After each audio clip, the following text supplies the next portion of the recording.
नमस्कार, बहुत बहुत स्वागत है आपका इंडिया जंक्शन में। मैं हूं आपके साथ पीयूष अवस्थी। उत्तर प्रदेश की राजनीति में जाति और धर्म का ध्रुवीकरण तो अक्सर देखा गया है, लेकिन बीते लोकसभा चुनाव 2024 के बाद से लेकर अब तक लगातार जाति और धर्म की बातें तेज होने लगी। ऐसे में अखिलेश के होली ईद मिलन सद्भाव कार्यक्रम के जरिए अखिलेश ने क्या संदेश देने की कोशिश की और अखिलेश के इस कार्यक्रम में भाजपा की घबराहट क्यों बढ़ गई?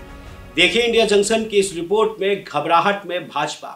होली बीत गई है, उसके बाद ईद का भी समय निकल गया, लेकिन समाजवादी पार्टी ने सर्वधर्म समभाव का धर्म अपनाते हुए आओ गले मिले होली ईद मिले की थीम को लेकर सद्भाव मिलन कार्यक्रम किया। इस कार्यक्रम के जरिए अखिलेश यादव समाज को क्या संदेश देना चाहते हैं?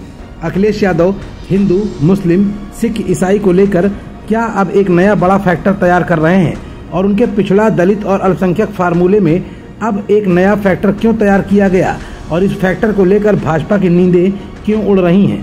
भाजपा के उत्तर प्रदेश के अध्यक्ष भूपेंद्र चौधरी, जो ज्यादातर मंचों से अक्सर दूर रहते हैं, उन्होंने इस बार अखिलेश को लेकर क्या बड़ी बात कही?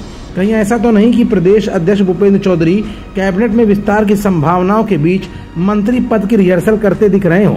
ये कुछ ऐसे सवाल है जिनका जवाब अपनी आज की इस रिपोर्ट में हम आपको दिखाएंगे भी और बताएंगे भी। दरअसल समाजवादी पार्टी कार्यालय में आओ होली मिले ईद मिलन सद्भाव कार्यक्रम किया गया। इस कार्यक्रम के जरिए समाजवादी पार्टी सभी धर्मों को एक साथ लाकर प्रदेश की जनता को संदेश देना चाह रही है कि समाजवादी पार्टी सभी धर्म का सम्मान करती है। लेकिन ये बात बीजेपी को नागवार गुजरी। समाजवादी पार्टी के इस कार्यक्रम को लेकर बीजेपी ने सपा के चरित्र पर जोरदार हमला बोला। भाजपा के यूपी प्रदेश अध्यक्ष भूपेंद्र चौधरी ने कहा कि समाजवादी पार्टी के चरित्र को प्रदेश की जनता अच्छी तरह से जानती है। बीजेपी प्रदेश अध्यक्ष भूपेंद्र चौधरी ने समाजवादी पार्टी के सद्भाव मिलन कार्यक्रम पर जमकर निशाना भी साधा। भूपेंद्र चौधरी ने आगे कहा कि समाजवादी पार्टी का चरित्र पूरा प्रदेश जानता है। सपा विशुद्ध जातिवादी और सांप्रदायिक पार्टी है। सपा का इतिहास रहा है कि उन्होंने हमेशा समाज को जातीय, भाषा और धार्मिक आधार पर ही बंटवारा करते रहे हैं। यही नहीं, समाजवादी पार्टी द्वारा वक्फ कानून संशोधन के मामले में किए जा रहे विरोध को लेकर भी भूपेंद्र चौधरी ने तगड़ा हमला बोला। नए वक्फ कानून पर हो रही राजनीति पर भूपेंद्र चौधरी ने कहा कि वक्फ संशोधन कानून एक सुधार की ओर बढ़ता हुआ कदम है। वक्फ की संपत्तियों पर भूमाफियाओं ने कब्जा कर रखा है, लेकिन उन संपत्तियों का इस्तेमाल आम नागरिक के कल्याण के लिए हो, इसके लिए सरकार ये बिल लेकर आई है। देश प्रदेश के विकास में इसकी बहुत बड़ी भूमिका होने वाली है। भाजपा के ध्रुवीकरण की राजनीति पर दिए गए कांग्रेस सांसद राहुल गांधी के बयान पर भी बीजेपी के प्रदेश अध्यक्ष भूपेंद्र चौधरी ने जमकर वार किया। प्रदेश अध्यक्ष ने कहा कि सभी लोग जानते हैं कि कांग्रेस ने समाज को बांटने का काम किया है।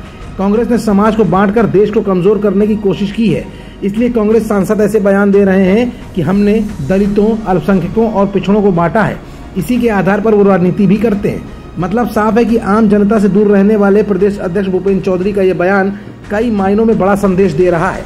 जहां एक तरफ अखिलेश के सामने सीधे तौर पर अब भूपेंद्र चौधरी आए हैं, तो वहीं दूसरी तरफ कैबिनेट विस्तार की संभावनाओं को लेकर भी अब ये कयास मजबूत होते जा रहे हैं कि आने वाले समय में भूपेंद्र चौधरी को भी कैबिनेट मंत्री पद का जिम्मा मिल सकता है। खबरों से जुड़े रहने के लिए सब्सक्राइब करें हमारा चैनल इंडिया जंक्शन।